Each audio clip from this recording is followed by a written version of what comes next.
So, the second most important unit in the history is that the nationalism movement which grows up in India and China. Before understanding about the nationalism movement in India, let us focus how it has happened in the China region or Indo-China region. We have discussed the rise of nationalism in Europe. Now we are moving ahead towards Asian nationalism movements. So how did the nationalism movement got established in the Indo-China region? What happened, or what are the factors that were present here? If you all remember, when did actually India got its independence? India got its independence on 15th of August 1947. So this day is marked as the Independence Day of India.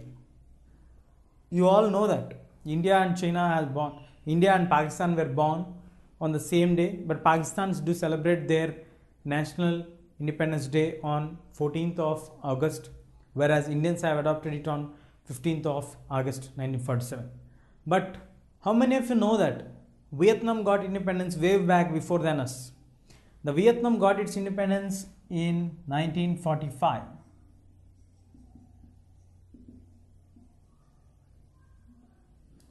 But still another 3 decades it took for them to emerge as a truly independent countries.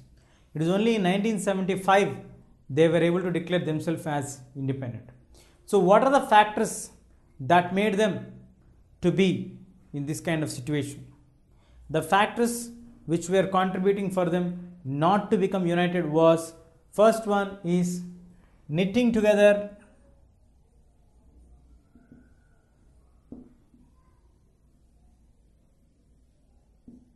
the North and South Vietnam. So, even though Vietnam got its independence, the rulers have decided to go together with the North and the South Vietnam together. Yes, the Kingdom of Vietnam or the independent country of Vietnam has been divided into North Vietnam and South Vietnam, and its policies, its ideologies are still under the influence of the Chinese people. This was one of the major reasons which made them to be bound together, or which made the people to rouse their anger against them. Actually, in the northern part of Vietnam, we have the influence of China more, and in the southern part of Vietnam, we have the influence of Democrats more.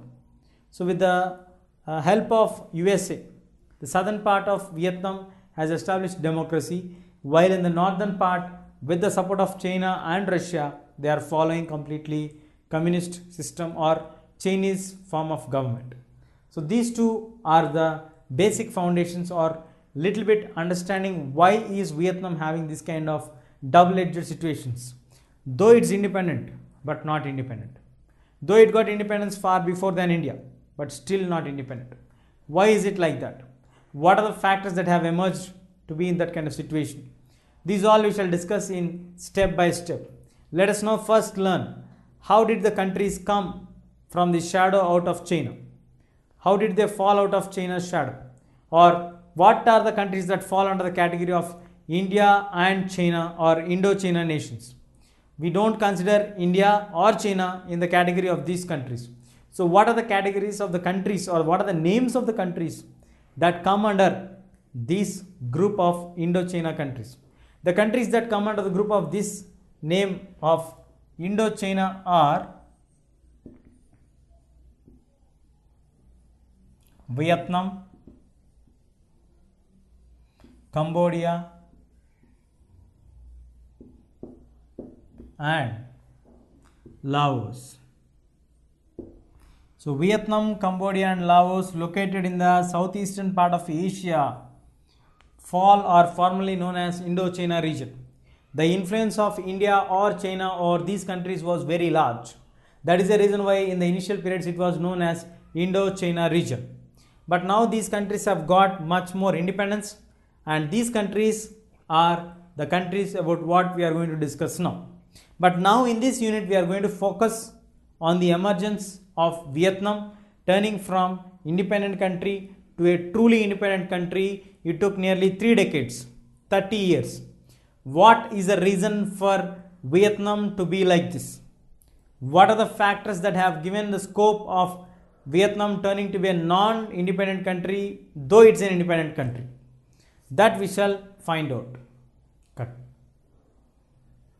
So now, in order to know how did Vietnam got troubles, or the process of the establishment of independence in Vietnam, and later on how the situations have changed and why it took really 3 decades for Vietnam to establish its own independence.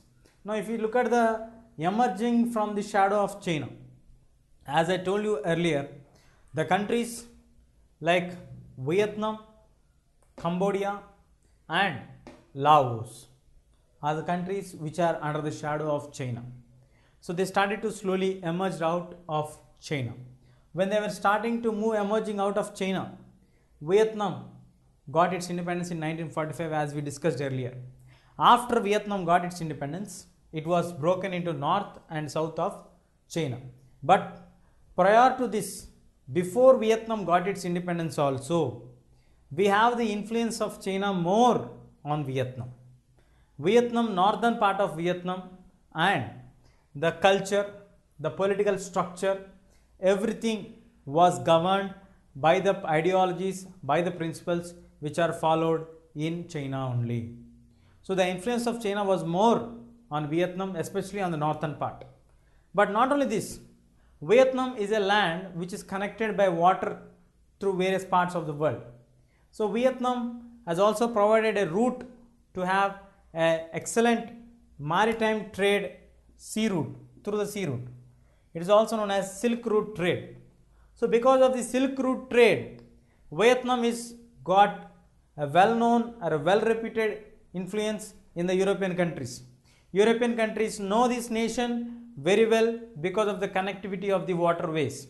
As of modern days, today we have the connectivity by air, connectivity by road. But prior to this, we have only the connectivity by water. So through the water trade, Vietnam was one of the places which was known much to the people of the European countries. So it was a period when the colonization started. It was a period when the colonies, acquiring the colonies was a main target and the task of the newly emerged developing countries of Europe, where because of industrial revolution, they need huge amount of raw materials at very less cost. And they also need a cheap supply of labor, and they also want to sell off their finished products to various long markets to earn huge profits. To satisfy all these requirements, the European countries do need certain colonies.